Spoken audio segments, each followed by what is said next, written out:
अस्सलाम वालेकुम, कैसे हो?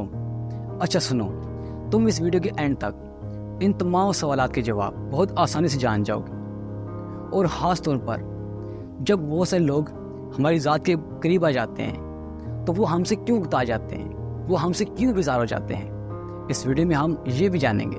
बोर होना ऐसी फीलिंग्स हैं जहाँ हम खालीपन महसूस करते हैं, जहाँ कुछ करने के लिए कोई डर नहीं होता, कोई फीलिंग्स नहीं होती, कोई मोटिवेशन नहीं होती, ना गम होता है ना खुशी होती है। और बहुत सारे लोग इस सिचुएशन में वहशत महसूस करते हैं और ये बहुत बड़ा डिसऑर्डर है और ये बहुत बुरी और फजूल आदत की वजह बनती है। मज़ीद इसका हमारी ज़िंदगी में ये असर देखने को मिलता है कि अगर हम देखें तो हमारी बहुत सी फजूल आदत और बुरी आदत ऐसी हैं जिनमें हमें इंटरेस्ट नहीं है, लेकिन हम डेली बेसिस पर उनमें बिजी रहते हैं। सिर्फ इसलिए बिजी रहते हैं अगर ये नहीं करेंगे तो बोर हो जाऊंगा। इसलिए हमारी बहुत सारी बुरी आदत और फजूल आदत की वजह बोरियत है। आप इन बुरी आदत और फजूल आदत को छोड़ के देखो, आप एक हफ्ते में 3-4 दिन में आप बोर हो जाओगे। इससे ये साबित होता है कि हम बोरियत से बचने के लिए इन फजूल आदत में लगे रहते हैं। इसको दूसरा बहुत ही खतरनाक असर जो हमारी ज़िंदगी में पंजे गाड़ चुका है, हम लोगों से और लोग हमसे सिर्फ इसलिए मेल जोल रखते हैं कि यार ये बंदा बहुत इंटरटेनिंग है, ये बंदा तो बोर नहीं होने देता। बेशक ये इंटरटेनिंग बंदा हमारा वक्त ज़ाया कर रहा हो, ठीक है, या ये गैर इल्हाकी फन कर रहा हो। अच्छा, अब हम बात करते हैं कि आखिर हम बोर ही क्यों होते हैं। पता है, हमें अपनी ज़ात में इंटरेस्ट नहीं है। हम जितना किसी सोशल पर्सन की फेक पर्सनैलिटी से जितना इम्प्रेस हैं, इतना अपनी ज़ात से इम्प्रेस नहीं होते, इतना अपनी पर्सनैलिटी से इम्प्रेस नहीं होते। या शायद अपनी ज़ात में खालीपन महसूस होता है, अपनी ज़ात में कमियाँ महसूस होती हैं, या शायद हमने कभी अपनी ज़ात पर काम किया ही नहीं है। हम अपने तमाम वक्त आर्टिफिशियल चीज़ों को हासिल करने में लगे रहते हैं, उनके साथ हम सारा वक्त गुजारते हैं। अगर ये है वो है तो मैं ऐसा हूँ, ये नहीं है तो वो नहीं है तो मैं ऐसा हूँ। हम अपनी ज़ात को पता है कैसे डिवाइन करते हैं,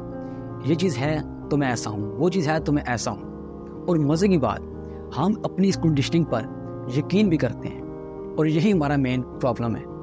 अकेले में हम पूरी तरह अपने ऑरा को महसूस करते हैं, यानी अपनी एनर्जी, अपनी पर्सनैलिटी की रियल वाइब को महसूस करते हैं, जो शायद इतनी एंटरटेनिंग नहीं है, आर्टिफिशियल चीज़ों की तरह कैची नहीं है। शायद यही वजह है कि हम अपनी ज़ात के आईने को फेस नहीं करते और बहुत आसानी से किसी भी एक्टिविटी में लग जाते हैं जो बहुत दिलकश है, बहुत इंगेजिंग है, एंटरटेनिंग है और फेक भी है।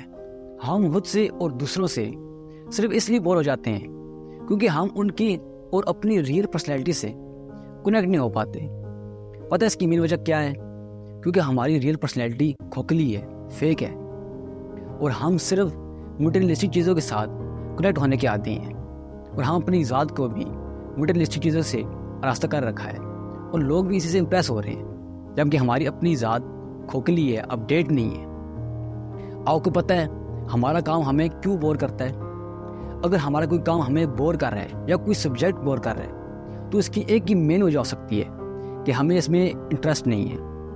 और ये पॉइंट बहुत वैलिड भी है, लेकिन कुछ जगह में थोड़ा बहुत इंटरेस्ट पैदा करना पड़ता है क्योंकि वो हमारे भले के लिए होती है, हमारे फ़ायदे के लिए होती हैं और हम उससे बहुत कुछ फ़ायदा उठा सकते हैं। अच्छा, अब हम बात करते हैं बोरियत के साथ किस तरह डील किया जाए। सबसे पहले बोरियत के साथ वक्त बिताएं। तन्हाई में जो बातें आपको तंग कर रही हैं, परेशान कर रही हैं, जो कूड़ा करकट आपके सामने आ रहा है, सबसे पहले उसे साफ़ करें, क्योंकि गार्बेज इन गार्बेज आउट, जैसी चीज़ आप कंज्यूम करते हैं उसी चीज़ का आप पर असर होता है। और दूसरी मेन बात, अपने तन्हाई के खालीपन को महसूस करें। आपकी ज़ात में क्या खालीपन है, किस पहलू में कमी है, किस पहलू पर काम करने की ज़रूरत है, ताकि आप अपनी ज़ात से वहशत महसूस ना करो, आप अपनी ज़ात से बोर ना हो और कोई दूसरा इंसान भी आपकी ज़ात से बोर ना हो। जैसे हम दूसरों से बोर होते हैं, ऐसे दूसरे भी हमसे बोर हो जाते हैं, क्योंकि हमारी ज़ात खोखली है। हम अपनी ज़िंदगी का काफ़ी हिस्सा मटेरियलिस्टिक चीज़ों को अपडेट करने में लगा देते हैं। हम कभी अपनी ज़ात को अपडेट नहीं करते, कभी अपनी ज़ात को नहीं सजाते। तो अब अपनी ज़ात के खोखलेपन को ऑथेंटिसिटी और एथिक्स से बांध लो, ताकि जब कोई तुम्हारी ज़ात के करीब आए तो वो ऑथेंटिक और रियल पर्सन की रियल वाइब को महसूस करे और आपकी ज़ात से बोर ना हो। और बहुत ही मज़े की बात, लोगों को सिर्फ ये ना बताएं या वो ना बताएं कि आपकी लाइफ बहुत लग्जरी है, बहुत आला है, बल्कि उन्हें ये भी बताएं کہ میری لائف لگژری ہونے کے ساتھ ساتھ ایسی بھی ہے اور ویسی بھی ہے. اس سے پتہ کیا ہوگا؟ جو لوگ آپ سے جڑیں گے اب وہ آپ کی ریئل وائف سے جڑیں گے, آپ کی ریئل پرسنالٹی سے جڑیں گے. آپ کو ان کو بار بار امپریس کرنے کی ضرورت نہیں پڑے گی, بار بار مطمئن کرنے کی ضرورت نہیں پڑے گی. وہ آپ کو A to Z قبول کریں گے, جس سے آپ کے ریلیشنز ہیلدی ہوں گے, آپ کے ریلیشنز اسٹرانگ ہوں گے. تنہائی کو اپنے فائدے کے لیے استعمال کرنے کا سب سے خوبصورت ترین طریقہ میڈیٹیٹ کرنا ہے. آپ میڈیٹیٹ کریں جس سے آپ کو اپنے تھاٹ کی, اپنی ذات کی اویئرنیس آئے گی. تمہارے بھائی کا ماننا ہے اگر تم اپنی زندگی کو ایسے ہی خالص کر لیتے ہو, اپنی ذات کو ایسے ہی خالص کر لیتے ہو, تو بہت سارے لوگ تمہاری ذات سے کنیکٹ ہوں گے, تمہاری ذات سے مطمئن ہوں گے اور تمہاری ذات سے امپریس ہوں گے, اور ایسے تم خود بھی اپنی ذات سے کنیکٹ ہوگے, مطمئن ہوگے. امید کرتا ہوں یہ ویڈیو آپ کے لیے ہیلپ فل ثابت ہوگی. کمنٹ میں اپنی رائے کا لازمی اظہار کرنا. اسٹے ہیلدی, پیس.